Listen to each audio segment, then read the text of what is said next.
Naturalmente è tutto pagato, dottore?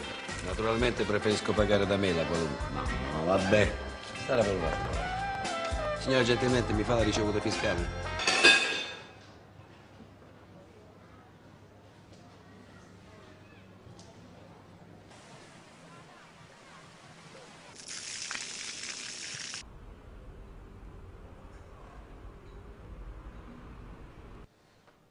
L'ha ricevuta? Non c'è problema, Carmela.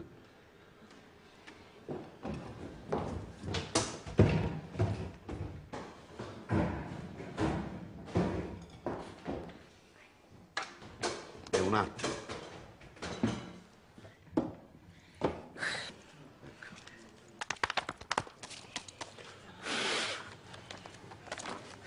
Lo scontone, eh?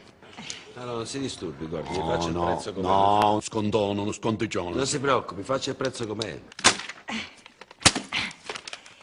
5 euro.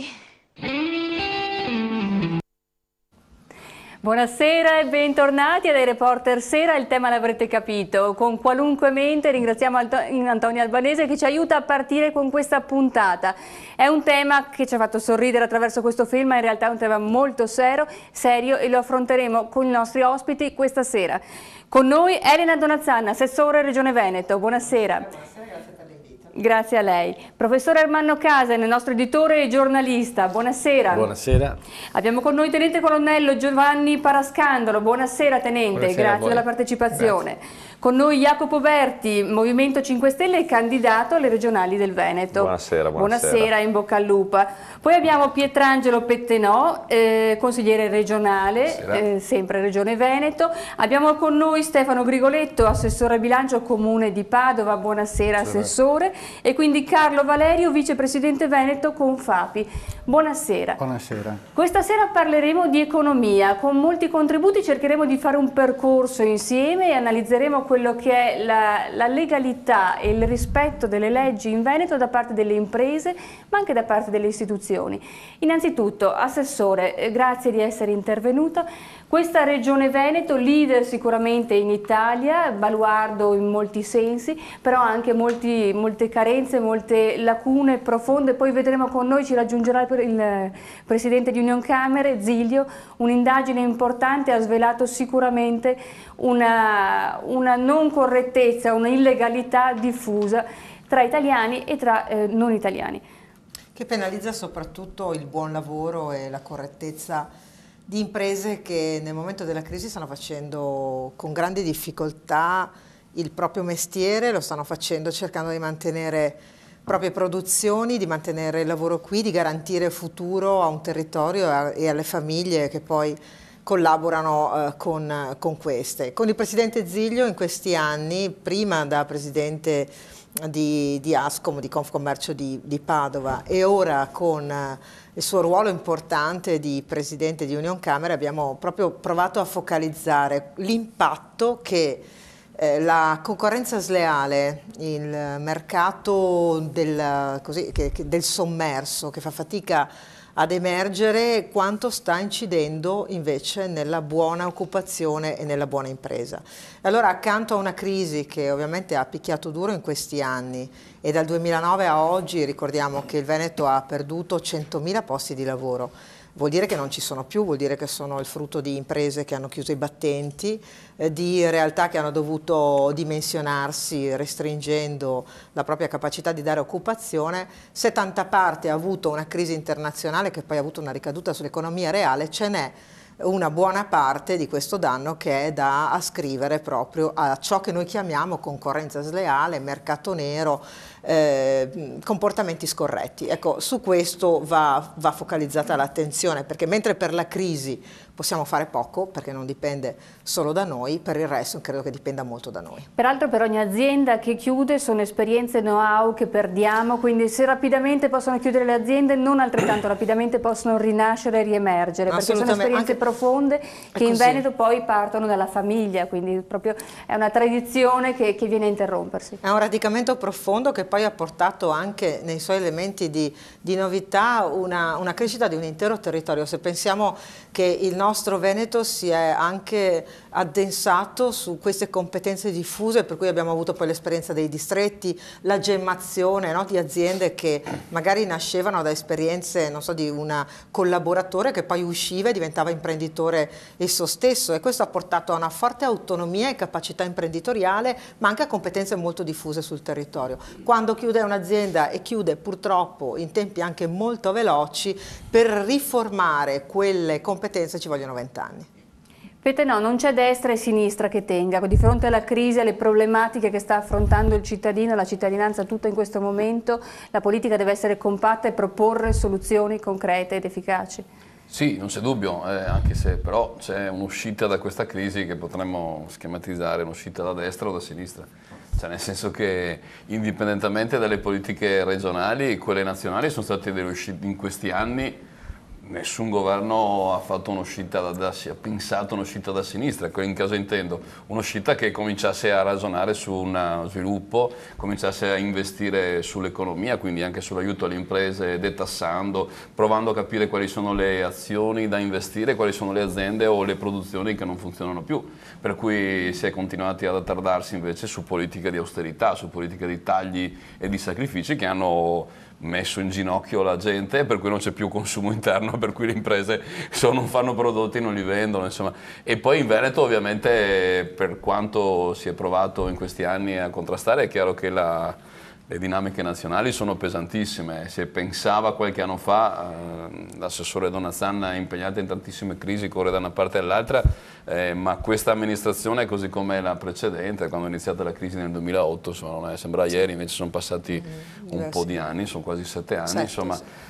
Diciamo si pensava ancora che tutto si potesse risolvere in brevissimo tempo, e per cui le casse integrazione in deroga, ci pensiamo noi, mettiamo i soldi di qua, poi i soldi non ci sono più, siamo fatica ad averli, e in qualche maniera ci si è tardati anche in Veneto. Io la critica che faccio è che ci si è tardati a non usare gli strumenti nuovi, cioè noi abbiamo delle finanziarie che hanno funzionato tuttora, che magari hanno anche migliorato, ma sono attardate a funzionare come fossero quelli di 5 anni fa, non è più così. Veneto Sviluppo, intendo che gli strumenti che avevamo a disposizione dovrebbero essere messi a disposizione in maniera innovativa, nuova, cioè dal punto di vista di un progetto, ma è mancato un progetto a livello nazionale, è mancato anche a livello regionale. Si è corso da una parte all'altra a tamponare le falle, ma le falle sono talmente evidenti che non c'è più spazio, per cui la mia critica è proprio questa, non è destra e sinistra, è che è mancato un progetto a chi ha governato l'Italia in questi anni e chi ha governato il Veneto.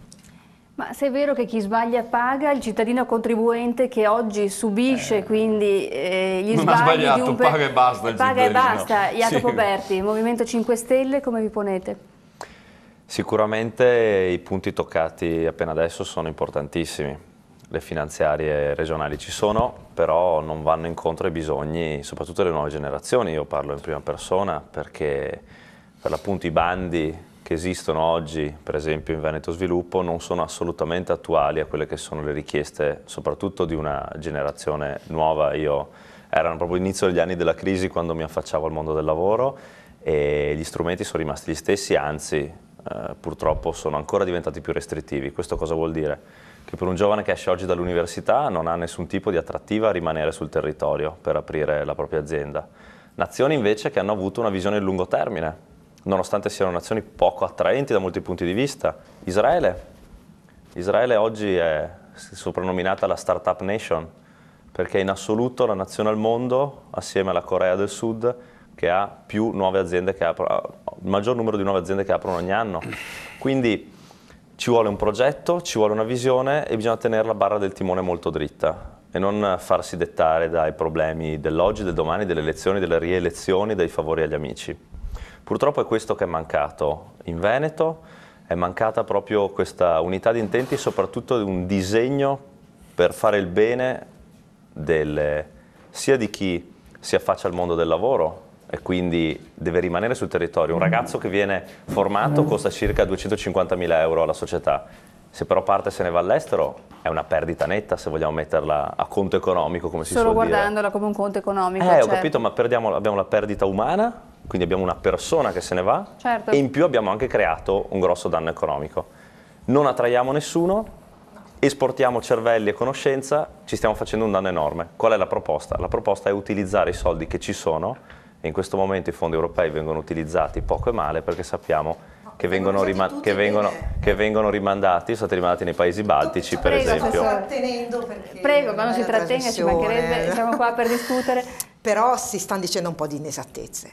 La prima è che la regione, ma lo dico perché io apprezzo il giovane che si lancia in politica e ti faccio tanti auguri, però bisogna essere molto preparati per voler governare il Veneto e ti candidi da presidente. Allora devi sapere che almeno i fondi europei, nella gestione dei fondi europei la regione del Veneto è la prima regione in Italia, tanto che sull'utilizzo del fondo sociale, ma te lo può dire il collega Pettenò che è dall'altra parte dello schieramento, non è vero. Noi siamo la prima regione ad aver avuto approvati, ma sono dati, sono oggettivi. Appunto, sono dati oggettivi. Siamo la prima regione a vedere approvato il fondo sociale nella nuova programmazione perché l'abbiamo utilizzato talmente bene da aver avuto la premialità anche di altre regioni.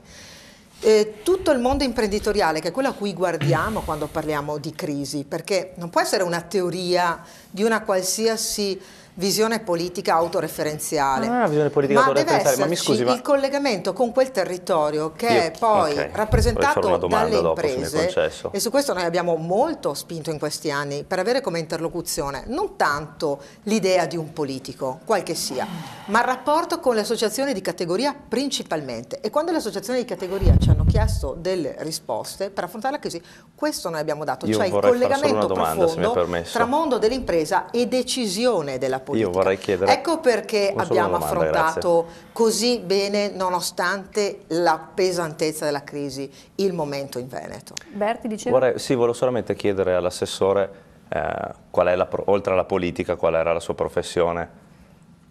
No, per capire la conoscenza così diretta del mondo imprenditoriale. Guarda, il giudizio no, ma una domanda, io vengo da una famiglia anche di imprenditori anche piuttosto affermati, vedi, io vengo da una famiglia di medici, ma non ho niente a che fare con i medici, cognome, cioè. Ma dopodiché io credo di essere stata giudicata per il lavoro che ho fatto e continuerò a essere giudicata per il lavoro che sto facendo. Io penso quindi sia giusto parlare quando uno attacco, sai, no, ma quando uno tocca con mano conosce meglio quello che dice, però non ti fa tanto bene questa cosa. Fondi europei dobbiamo portarli a casa, in Europa ce n'è e dobbiamo portarli a casa. Intanto io do il benvenuto al Presidente Zilio. Buonasera Presidente. Partirei immediatamente da lei, è in ritardo, quindi la bacchetto subito, ma la coinvolgo immediatamente nel dibattito. Allora, c'è stata un'indagine, Unioncamere protagonista, Guardia di Finanza ovviamente anche, il mondo cinese a Padova, e poi sentiremo anche l'assessore Grigoletto. Noi abbiamo fatto un servizio che vorrei vedessimo insieme e abbiamo fatto un giro con una telecamera nascosta, un nostro giornalista ha cercato di entrare e provare ad acquistare dei prodotti all'interno dei nostri grossisti, diciamo, locali, cinesi, italiani. Siamo andati un po' in giro e abbiamo visto che cosa succedeva, quindi la fattura, lo scontrino veniva fatto. Vediamo con noi Emiliano Schincaglia.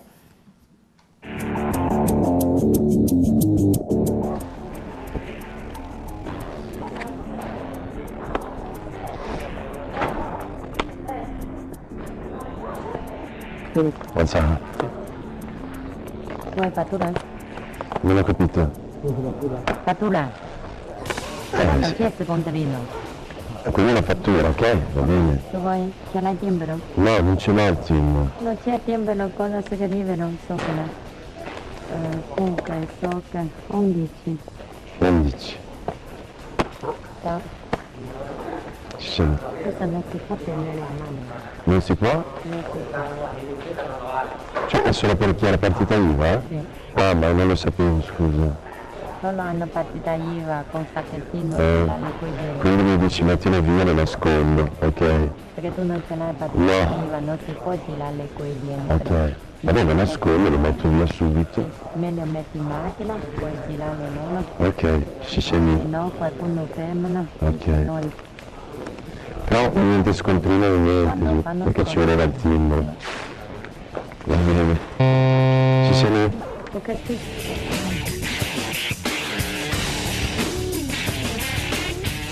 Ci sei lì? 5? Sì. Okay. Quanto? 3 euro. Voilà. Bene, dammi questo dentro di tuo. Sì, io metto dentro. Grazie, sai. Bene, signore. Ciao, ti faccio vedere. Grazie. Non ho la partita IVA, non è un problema. Abbiamo Metto via e via. me, per il apro io. Grazie, ci sento. Non parli cinese, sì. Parlato cinese? Poco. Sì, ma è studiato qua in Italia o No, da qualche amico cinese mi ha insegnato. Sì, ci scendi. Pronuncia sbagliata, ma più o meno. No, giusto. Grazie. Aspetta che nascondo. Quel foglietto lì, solo se avevo il timbro, la fattura, quindi non ho lo scontrino.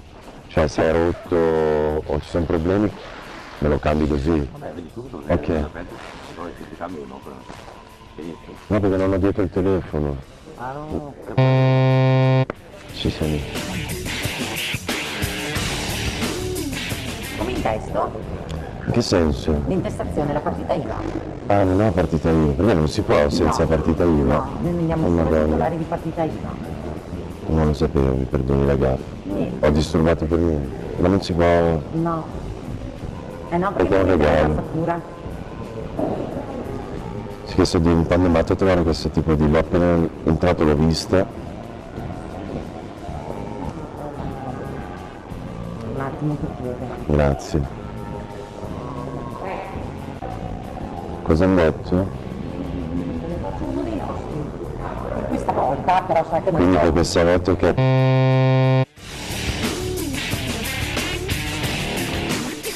Codice cliente. Ah, non sono mai venuto a comprare. Noi siamo solo per i venditori del settore. Non lo sapevo. Quindi anche per prendere tipo questi. Io per la registrazione, quindi procedere alla fatturazione, ho bisogno di una copia della misura camerale che è per il vendita settore del pubblico informatico. Non ho tutta sta roba, pensavo semplicemente di prendere. Non si può proprio. Neanche per due di. No, sono solo per i venditori del settore. Oh, sì, che roba. Vabbè, li rimetto a posto. Niente, lascia questo. Scusa che sto. Ci mancherebbe. Presidente Zilli, abbiamo cercato di fare un percorso attraverso diversi imprenditori, 1 su 3 promossi. Tra gli evasori ci sono sicuramente extracomunitari, ma anche qualche italiano. Ma questo è un fenomeno sicuramente diffuso. Non c'è niente di nuovo, il problema è che i dati che noi abbiamo fatto come in Camera, abbiamo fatto uno studio importante, siamo anche avvalsi di uno scrittore che è Selvatici, che da anni studia il fenomeno, ma sono 10 anni che il sottoscritto è in prima linea, non c'è niente di nuovo, insomma. È una realtà che arriva da lontano, ho cominciato con Prato, quindi io già a Prato avevo iniziato a fare alcune operazioni. Il fatto che ci sia anche nel commercio normale l'evasione, insomma, la Guardia di Finanza conosce meglio di me il problema. Il problema però è strutturale qua. Questi sono soggetti che arrivano nel nostro territorio, hanno logiche completamente diverse, si creano una comunità, invadono alcune aree del paese e iniziano una filiera che è completamente fuori controllo.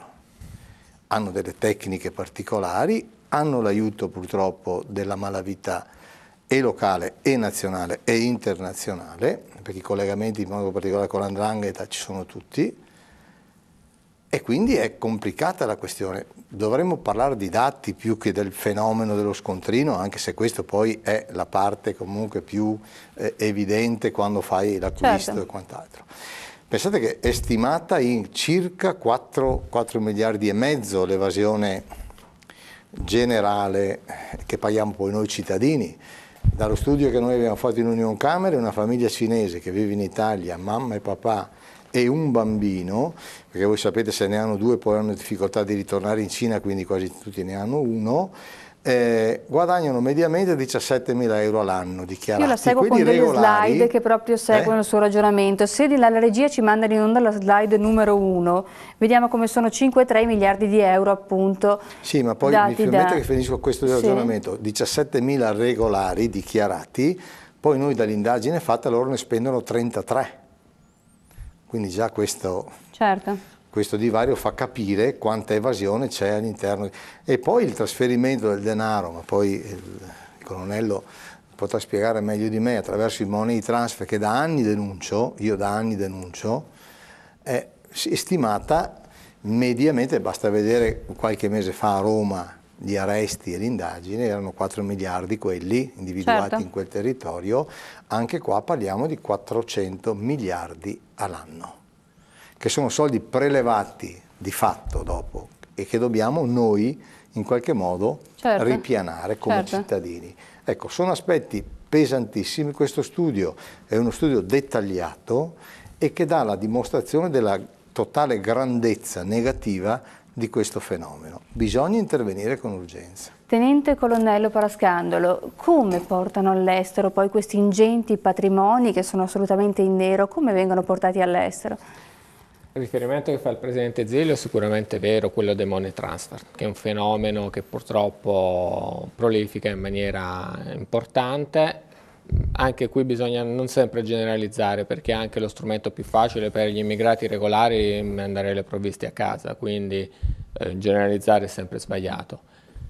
Paradossalmente però il sistema più efficace resta sempre quello dello spallone. Lo spallone che una Quindi in volta una valigia... trasportava le sigarette e attualmente trasporta soldi. Quindi una valigia, un trolley, un qualsiasi tipo di nascondiglio dei più improbabili e impensabili presso gli aeroporti, quindi portare somme al seguito, somme di denaro contante al seguito. Ma cosa succede se vengono identificate queste somme a questo punto? Perché in aeroporto spesso, penso tramite la varia strumentazione, può essere facile l'identificazione di ingenti somme. Ovviamente i metal detector sono assolutamente inefficaci.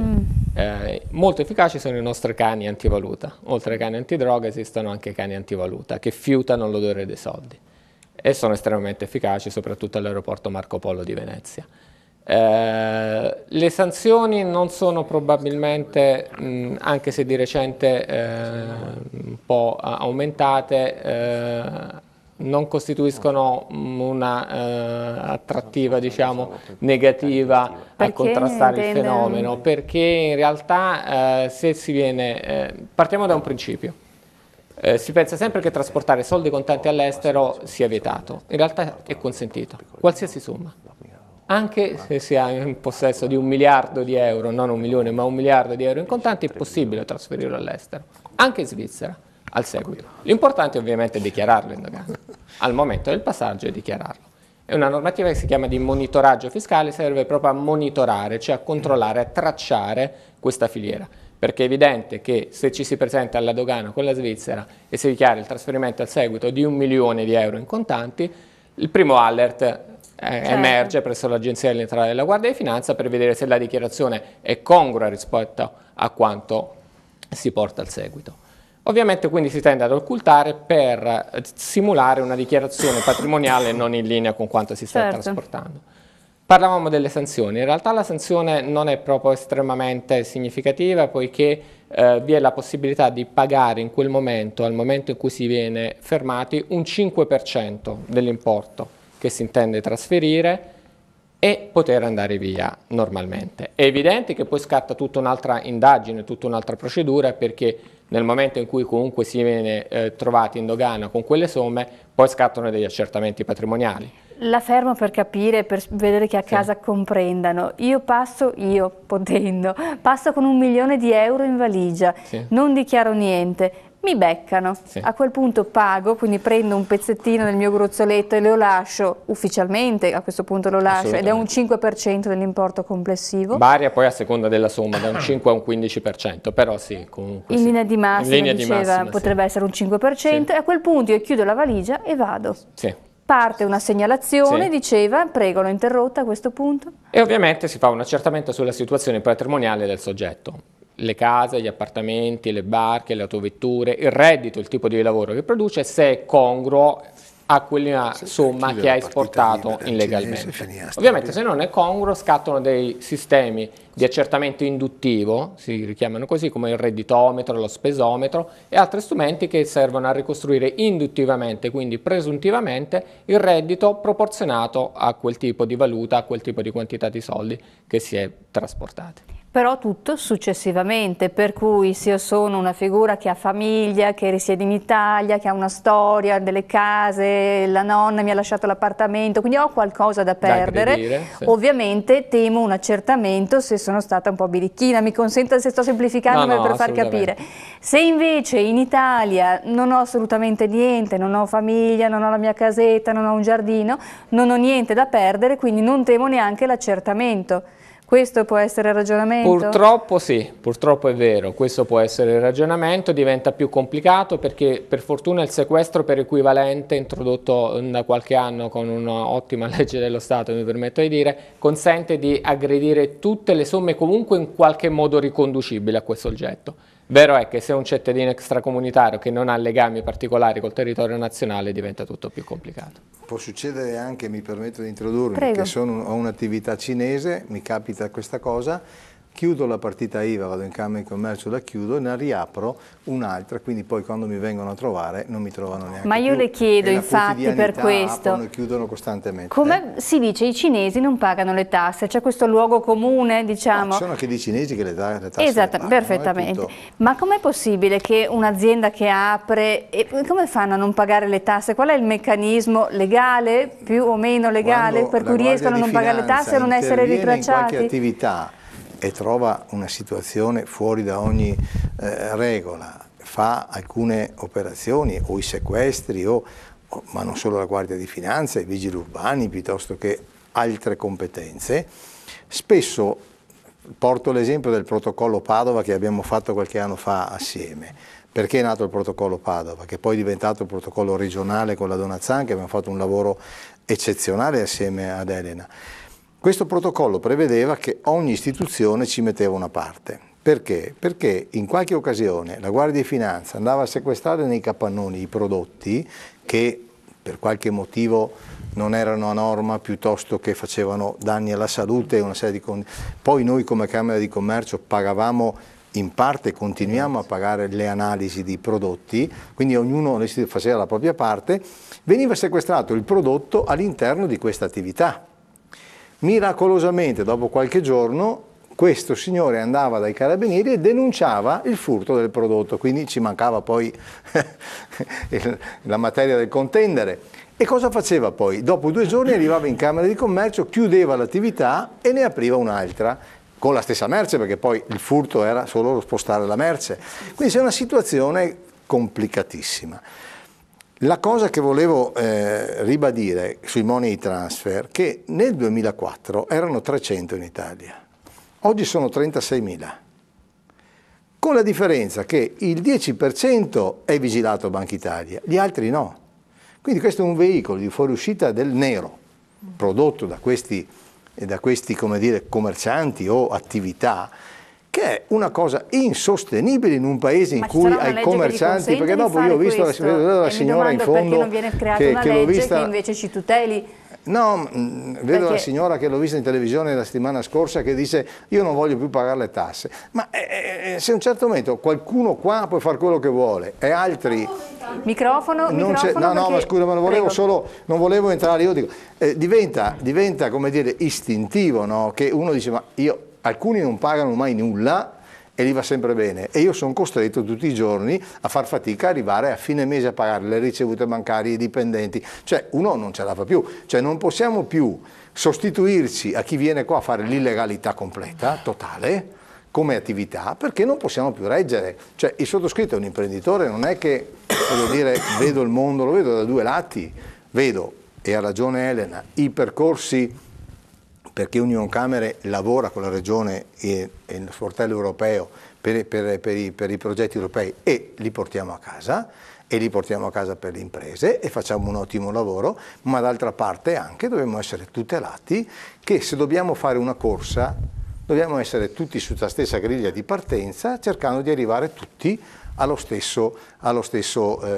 obiettivo, perché se qualcuno ci sposta l'obiettivo sempre in avanti noi non arriviamo mai e i furbi vincono sempre. Ecco, quindi io credo che il problema sia centrale, quindi è il governo che una volta per tutte deve cominciare a distinguere chi sono gli imprenditori per bene e vanno premiati, chi non sono gli imprenditori per bene e vanno assolutamente perseguiti. E dare gli strumenti forse alle autorità per Certo, poter intervenire certo. in maniera Ma efficace. sa quanto è difficile, mi permettono, perché capisco quanto è difficile per la Guardia di Finanza, per i CAN e per i NAS, nel momento in cui fanno un sequestro, perché poi devono andare in procura, convincere che quel prodotto probabilmente ha. E vi porto l'esempio di rubinetti. Noi con i rubinetti, io sono su questa roba, con la quale sono dentro, preparatissimo, potrei parlare settimane. Sequestro di rubinetti. Allora, noi siamo andati, naturalmente anche noi in borghese, come dire, no, nascosti, a comprare dei rubinetti dell'Agroe regolari in un'azienda